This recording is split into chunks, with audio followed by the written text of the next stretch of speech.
Fala, jovem protagonista! Pronto para dar mais um passo rumo ao sucesso na sua vida? Bons estudos!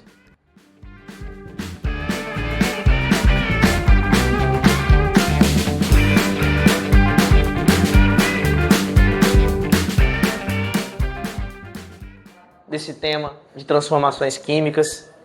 E o que a gente vai ver aqui hoje, pessoal, é um conteúdo que ajuda no início do segundo ano, tá? Segundo ano vocês vão começar tendo cálculo estequiométrico, então ter essa noção aqui ajuda bastante, beleza? E eu começo perguntando aqui o que acontece com a matéria em uma reação química, tá? Já havia esse interesse pela química desde antes da gente ter essa formalidade da tabela periódica com todos os elementos organizados. A gente já tinha ali uma necessidade de acompanhar o que acontecia nas reações, mesmo antes de equipamentos de muita tecnologia para a gente ver a fundo ali o que está mudando. Então, como que se fazia isso antigamente, já que a gente não tinha um ajuste fino? Fazia-se isso, por exemplo, se eu pegar aqui, ó, e estou testando aqui com a minha mão os pincéis, o que eu estou tentando medir aqui, mais ou menos? Massa, qual é mais pesado? Eu estou falando de massa. Então, lá no início da química, trabalhou-se com alguns aspectos da matéria relacionada à massa. E que vieram a ser chamados, depois, alguns comportamentos que a matéria apresentava, na química, vieram a ser chamados de leis ponderais. Leis, galera, leis são comportamentos que a gente sempre vai observar. A gente pensa que uma lei é aquela coisa obrigatória, ok? Então a lei ela vai acontecer, ela vai ser observada. No caso, nós vamos ver duas leis aqui hoje. Pessoal, nós vamos ver duas leis aqui hoje.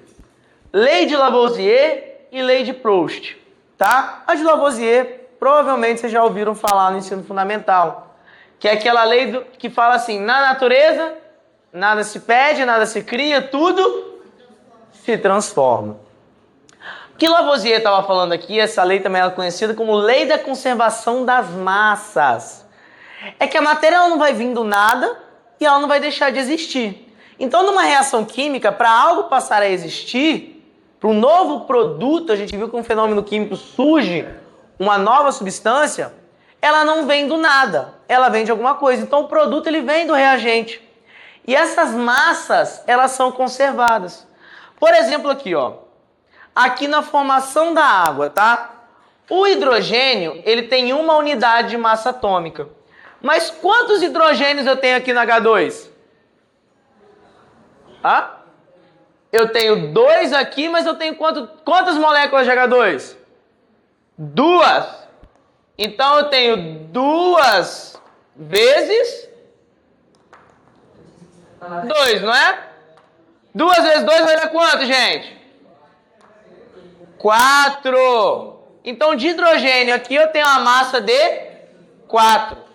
E de oxigênio? Quantos oxigênios eu tenho aqui? Então, de oxigênio eu tenho uma massa de 2 vezes 16? 16? 32.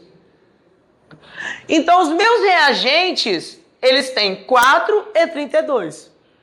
Vamos olhar o nosso produto aqui, que é a água agora. De novo, quantos hidrogênios aqui que vão dar no total? Ó, hidrogênio, 2 vezes 2, não é? Quantos hidrogênios que dão? Se eu pegar 2 vezes 2, 4. Quantos oxigênios? Não são 2 também? Então, 2 vezes o nosso 16, 2 vezes o 16 vai dar 32. Então, eu chego no 4 e no 32 aqui de novo. Só que aqui eles estão juntinhos, não são? Então, ao total, 4 mais 32 dá 36. O que é a sacada aqui, gente? Os meus reagentes, eles têm uma massa de 4 e uma massa de 32.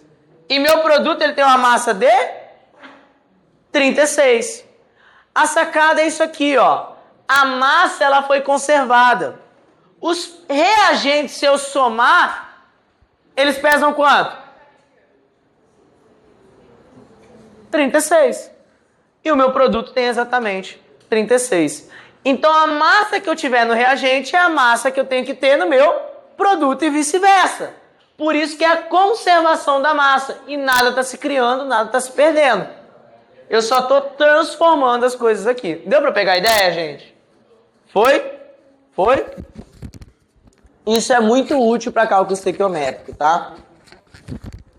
E a outra é a lei das proporções definidas, ou lei de Proust. Proporção, gente, é uma relação, tá? Então a gente vai ver aqui que um composto é formado por elementos em proporções fixas e definidas de massa.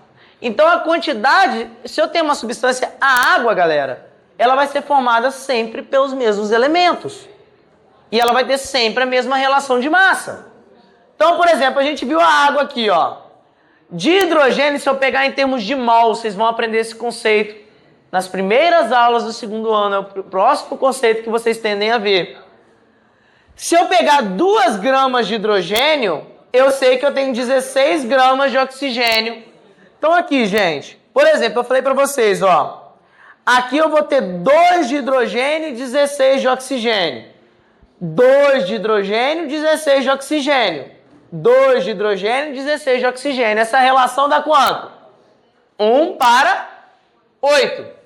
Se eu pegar 2 águas, agora eu estou pegando 2 águas. 2 águas tem quanto de hidrogênio? E quanto de oxigênio?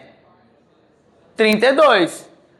4 de hidrogênio, 32 de oxigênio, 4 sobre 32. Minha proporção dá 1 para 8.